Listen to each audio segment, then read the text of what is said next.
Hello friends, कैसे हैं आप? आई होप आप सब सही होंगे और अपने एग्ज़ाम्स की अच्छे से प्रिपरेशन कर रहे होंगे। मैं आपकी होस्ट और दोस्त मेरे यूट्यूब चैनल प्रगति की पर आपका बहुत बहुत स्वागत करती हूँ। आज मैं आप लोग के लिए लाई हूँ एक गुड न्यूज़। जी हाँ, जैसे कि मैंने पहले भी अपनी वीडियोस में बता रखा है कि आपकी यूपीएससी ने अपनी एपीएस की शॉर्ट नोटिफिकेशन जारी कर दी थी कि इस तारीख से फॉर्म भरे जाएंगे, इस तारीख को इसका लिंक एक्टिव होगा। तो हाँ, यूपीएससी ने उस एपीएस का लिंक एक्टिव कर दिया है। अब आप लोग एपीएस का अपना एप्लीकेशन फॉर्म भर सकते हैं। आपका आज से अपना एप्लीकेशन फॉर्म भरने का प्रोसेस स्टार्ट हो चुका है। तो मैं आपके लिए कुछ इन्फॉर्मेशन लेके आई हूँ जिससे आपको फ़ायदा होगा अपने एप्लीकेशन फॉर्म को भरने में। तो आइए इस वीडियो को स्टार्ट करते हैं। तो सबसे पहले यही है कि जो आपका उत्तर प्रदेश लोक सेवा आयोग यूपीपीएससी ने अपना अपर निजी सचिव परीक्षा एडिशनल प्राइवेट सेक्रेटरी 2023 का उसने नोटिफिकेशन निकाला है।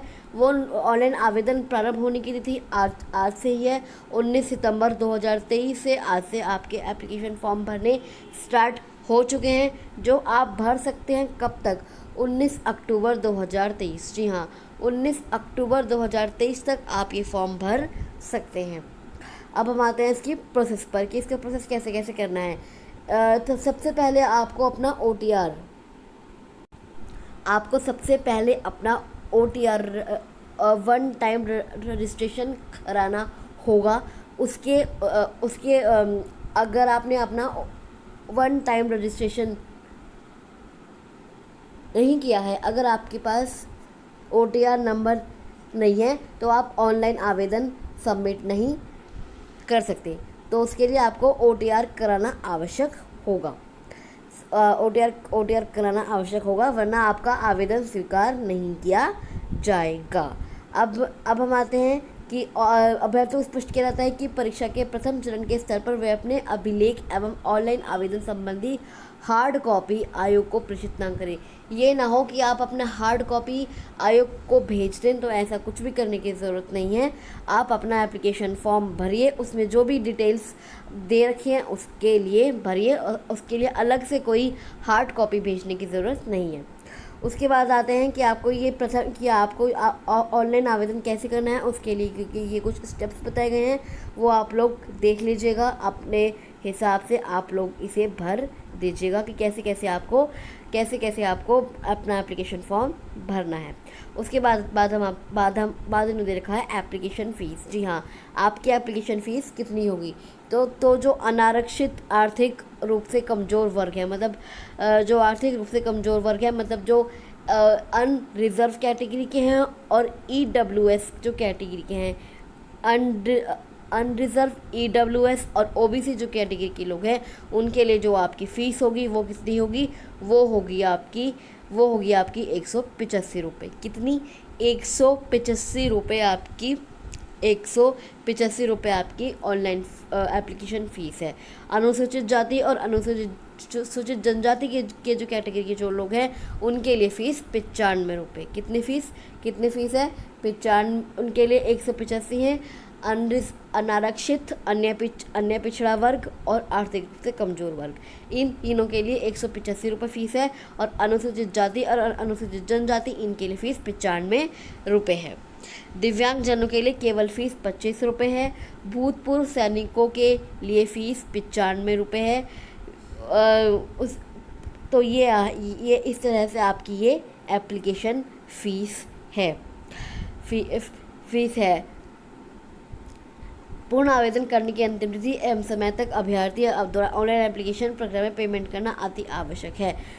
पहले जो अभ्यर्थी हैं वो ऑनलाइन पेमेंट कर दें, उसके बाद उस एप्लीकेशन फॉर्म का प्रिंट आउट अपने पास रख ले, क्योंकि ये आपके बाद में काम आने वाला है। तो उसे अपने पास संभाल के रख ले। अब है कितने पद हैं? तो आपके 328 पद हैं। कितने पद हैं? 328 पद हैं, लेकिन ये परिस्थितियों एवं आवश्यकता अनुसार घटाए या बढ़ाए जा सकते हैं। ये वेतनमान सैलरी कितनी है, ये 47,600 से 1,15,100 तक आपकी सैलरी है और ये लेवल 8 की जॉब है। ये कौन से, ये मैट्रिक्स लेवल 8 की जॉब है, ये मैट्रिक्स लेवल 8 की जॉब है। अब हम इसमें कुछ खास नहीं है, या आप लोग अपना भी पढ़ सकते हैं, लेकिन इसमें बस ये है कि जो इसमें अब हम आते हैं क्वालिफ़िकेशंस पर कि अगर आपको ये फॉर्म भरना है तो आपकी क्वालिफ़िकेशंस क्या होनी चाहिए। तो आपकी क्वालिफ़िकेशंस क्या होनी चाहिए, आप सिंपल ग्रेजुएशन, ये कुछ नहीं मांगता, अपर निजी सचिवालय की आपकी असिस्टेंट प्राइवेट सेक्रेटरी की आपकी पोस्ट है, विभाग का नाम उत्तर प्रदेश सचिवालय होगा, और जो आपकी न्यूनतम शैक्षिक अर्हता है, विभाग शैक्षिक अर्हताएँ हैं वो केवल इतनी है कि आपको भारत विधि द्वारा स्थापित किसी विश्वविद्यालय से स्नातक की उपाधि या सरकार द्वारा किसी शैक्षिक मान्यता प्राप्त कोई अर्हता, मतलब आपसे सिंपल ग्रेजुएशन मांगी है। उसके अलावा हिंदी आशुलेखन में न्यूनतम 80 शब्द प्रति मिनट की गति, इसमें हिंदी शॉर्ट हैंड मांगी है। जी हाँ, आपको हिंदी शॉर्ट हैंड आपको सीखनी होगी। अगर आपको यूपीपीएससी में एपीएस की पोस्ट चाहिए तो आपको हिंदी शॉर्ट हैंड सीखनी होगी। हिंदी शॉर्ट हैंड का भी एग्ज़ाम होता है। न्यूनतम 80 शब्द प्रति मिनट की गति मांगता है हिंदी आशुलेखन में, और कंप्यूटर पर हिंदी टंकन में न्यूनतम 25 शब्द प्रति मिनट की गति, मतलब हिंदी टाइपिंग और हिंदी शॉर्ट हैंड आपको दोनों चीज़ आनी चाहिए। उसके बाद आपको कंप्यूटर का ज्ञान होना चाहिए।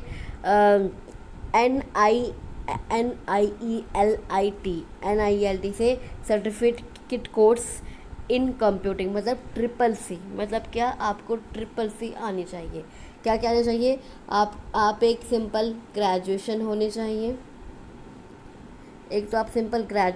चाहिए, आपको हिंदी शॉर्ट हैंड,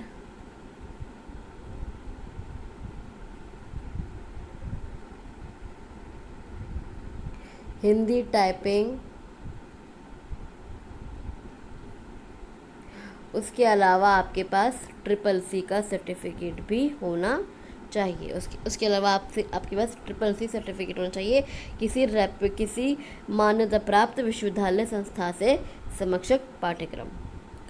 अब हम आते हैं कि और क्या क्या आपके पास सर्टिफाइड कोर्सेज की अगर CCC के बारे में अब हम जान लेते हैं कि समकक्ष विषय कार्मिक विषय के विषय संख्या का 2 कैंसर कंप्यूटर में उच्च योग्यताकारी अधिकता कंप्यूटर में डिप्लोमा डिग्री, अगर आपके पास ये भी हैं तो भी आप इस एपीएस का फॉर्म भर सकते हैं। अगर आपके पास CCC का सर्टिफिकेट नहीं है पर आपने कंप्यूटर में कोई डिप्लोमा कर रखा है, आपके पास कंप्यूटर की कोई डिग्री है, PGDCA है, आपने ECA कर रखा है, MCA कर रखा है, या कोई अन्य ग्रेजुएशन की या अन्य ग्रेजुएशन या और ऊंची कोई डिग्री है जैसे BA BSc BTech MSc MBA, अगर आपने इन डिग्रियों में कंप्यूटर आपका कोई मेन सब्जेक्ट है, अगर आपने कंप्यूटर एक विषय के रूप में या एक सेमेस्टर के रूप में कंप्यूटर को पढ़ रखा है, कंप्यूटर का आपके पास कोर्स था,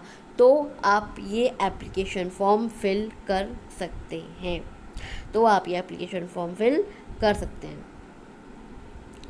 उसके बाद हम आते हैं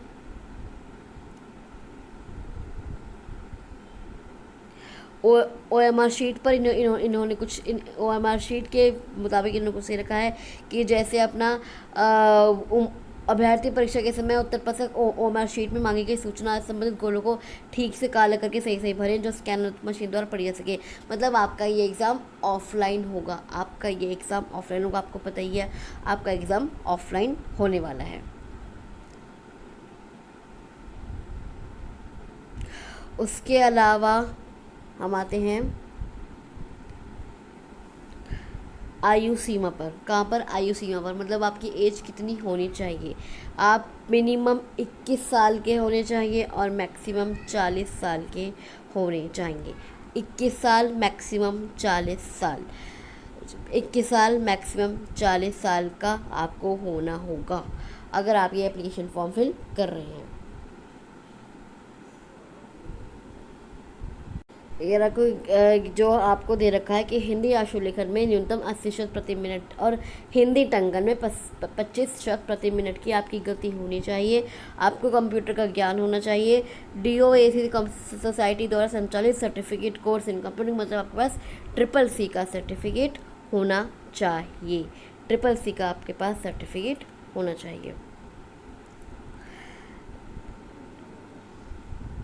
ये देखिए, ये दे रखा है सब में ही कि आपके पास अगर आप अपर निजी सचिव में उत्तर प्रदेश राजस्व परिषद के डिपार्टमेंट में फॉर्म भरते हैं तो भी आपको क्या आपके पास ग्रेजुएशन होना चाहिए। आपके पास 80 शब्द प्रति मिनट की हिंदी शॉर्ट हैंड और 25 शब्द प्रति मिनट में हिंदी टाइपिंग आपका होनी चाहिए। DOACC सोसाइटी द्वारा संचालित आपके पास CCC का सर्टिफिकेट होना चाहिए। उत्तर प्रदेश लोक सेवा आयोग में फॉर्म भरते हैं, उत्तर प्रदेश सचिवालय में फॉर्म भरते हैं, उत्तर प्रदेश लोक सेवा आयोग में फॉर्म भरते हैं या फिर उत्तर प्रदेश राजस्व परिषद में फॉर्म भरते हैं, इन तीनों में ही आपको ये चाहिए कि आपके पास ग्रेजुएशन हो, CCC का सर्टिफिकेट हो, आपको शॉर्ट हैंड आती हो 80 शब्द प्रति मिनट में और हिंदी टाइपिंग आती हो 25 शब्द प्रति मिनट में। आपके पास गति होनी चाहिए हिंदी टाइपिंग में और हिंदी शॉर्ट हैंड में 80 शब्द प्रति मिनट की आपके पास गति होनी चाहिए। अब आते हैं कि इन्होंने नेगेटिव मार्किंग भी दी है कि अगर आप लोग कोई गलत उत्तर देकर आते हैं तो उसके भी नेगेटिव मार्किंग होगी। कितनी होगी उसकी नेगेटिव मार्किंग इन्होंने दे रखी है कि नेगेटिव मार्किंग की व्यवस्था निम्नवत है।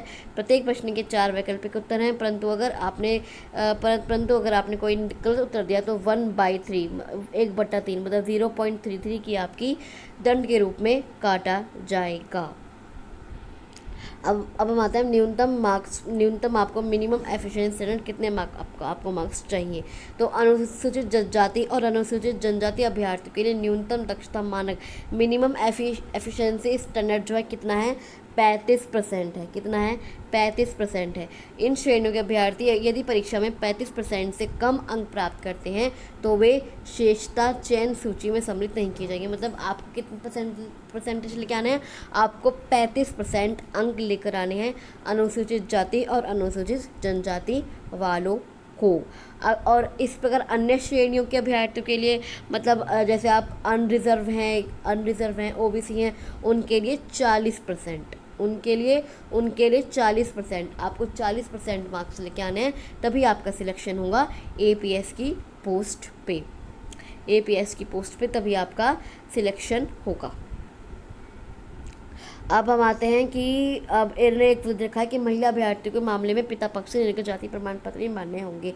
जो फीमेल कैंडिडेट्स हैं उनके लिए एक ज़रूरी बात कि अगर वो मैरिड भी हैं तब भी जो उनका जाति प्रमाण पत्र होगा वो उनके पिता की तरफ से ही लगेगा, वो उनके पति की तरफ से नहीं लगेगा, वो उनके पिता की तरफ से ही लगेगा।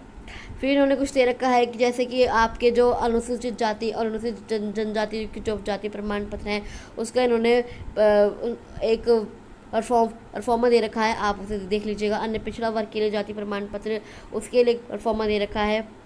आर्थिक रूप से कमजोर वर्ग के सदस्य द्वारा प्रस्तुत किया जाने वाला आय एवं परिसंपत्ति प्रमाण पत्र, इसका भी परफॉर्मा आप लोग देख सकते हैं। आर्थिक रूप से कमजोर के वर्ग के लाभार्थ स्वयं घोषणा पत्र, सर्टिफिकेट ऑफ डिसेबिलिटी, जैसे कोई दिव्यांग है तो उनका जो प्रमाण पत्र बनेगा वो कुछ ऐसा बनेगा। क्योंकि आप ये लोग बनवा लीजिए क्योंकि ये आपके काम आने वाला है। जब आपका फाइनल सिलेक्शन होगा तब आपके प्रमाण पत्र देखे जाएंगे, तो आप ये लोग जल्दी से जल्दी अपने प्रमाण पत्र बनवा लीजिए। उसके बाद हम आते हैं, उसके बाद उन्होंने दे रखा है, देख लीजिए सारे सर्टिफिकेट्स दे रखे हैं कि ये कैसे आपको सर्टिफिकेट्स बनवाने हैं, चाहे आपको डिसेबिलिटी का हो सर्टिफिकेट ऑफ डिसेबिलिटी, ये आप लोग देख लीजिए एक बार।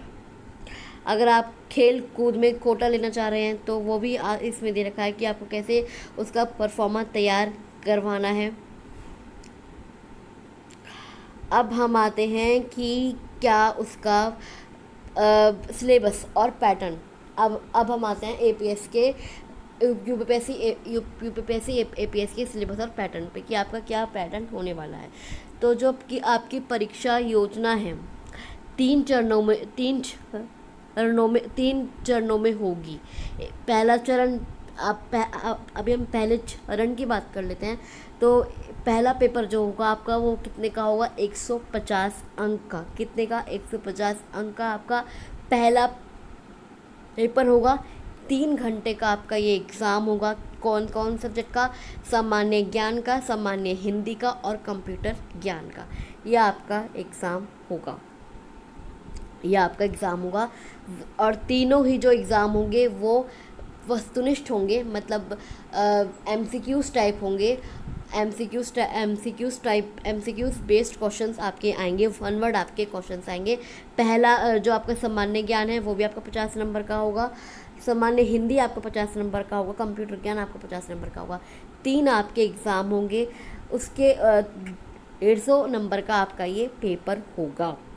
जो पहले चरण में जो बच्चे पास होंगे उसे 15 गुना, मतलब जितनी आपकी वैकेंसी है, मतलब आपकी वैकेंसी कितनी है, 328 है, तो 328 गुना 15 बच्चे बुलाए जाएंगे दूसरे चरण के एग्ज़ाम के लिए। दूसरे चरण के एग्ज़ाम के लिए 15 गुना अभ्यर्थी 15 गुना अभ्यर्थी बुलाए जाएंगे द्वितीय चरण के लिए।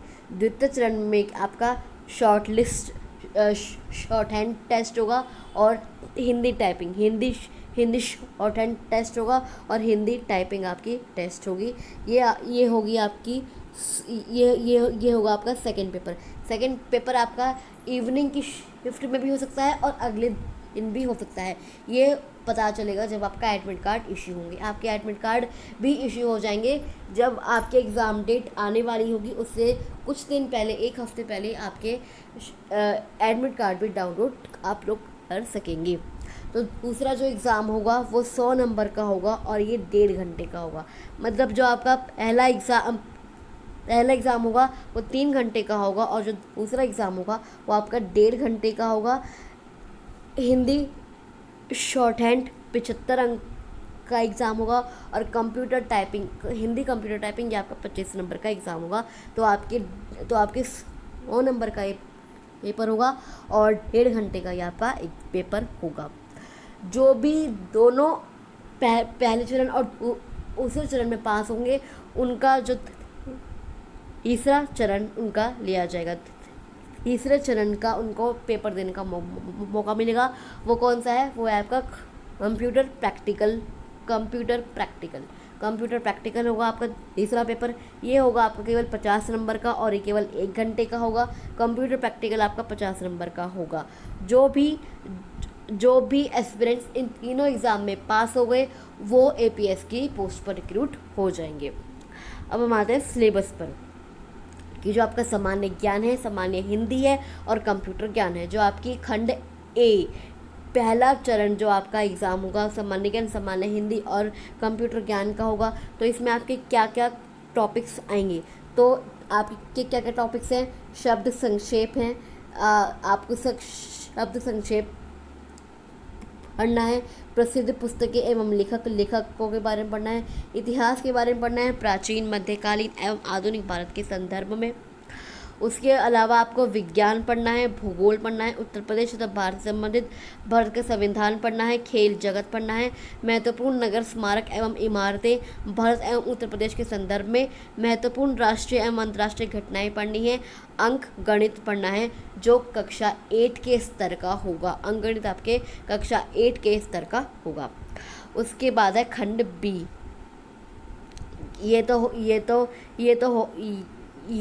ये तो हो गया आपका सामान्य ज्ञान का, कि आपका सामान्य ज्ञान में ही आपको ये चीज़ पढ़नी है।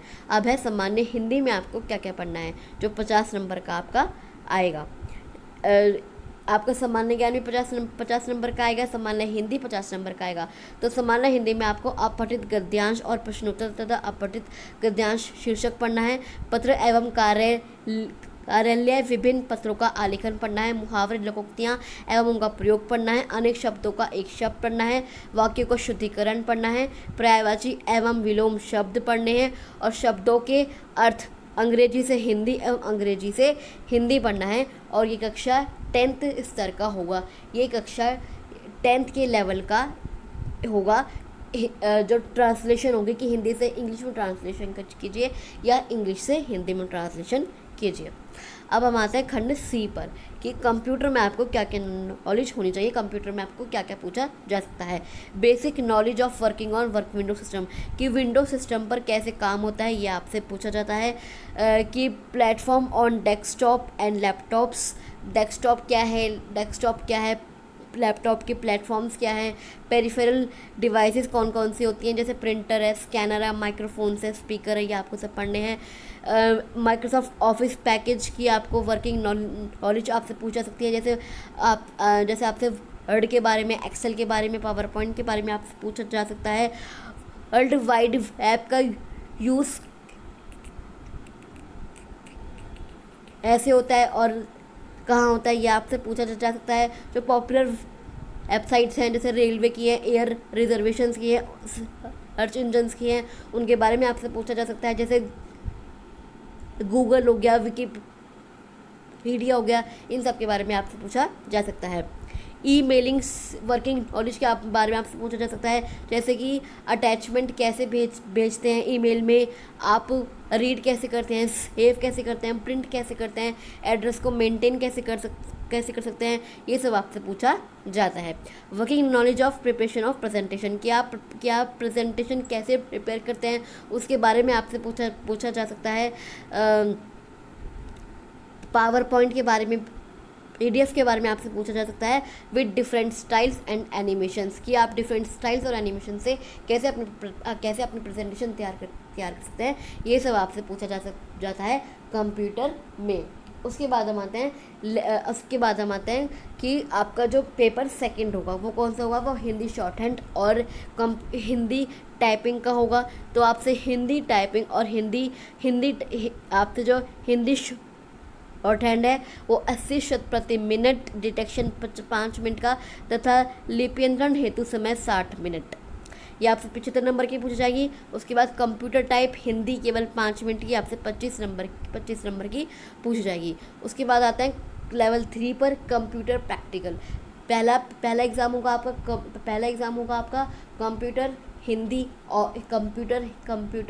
हिंदी और सामान्य ज्ञान के MCQs क्वेश्चंस। उसके बाद सेकंड पेपर होगा आपका हिंदी का, जो सब्जेक्टिव होगा, जैसे मतलब गद्यांश, निबंध, ये सब आपसे आएंगे।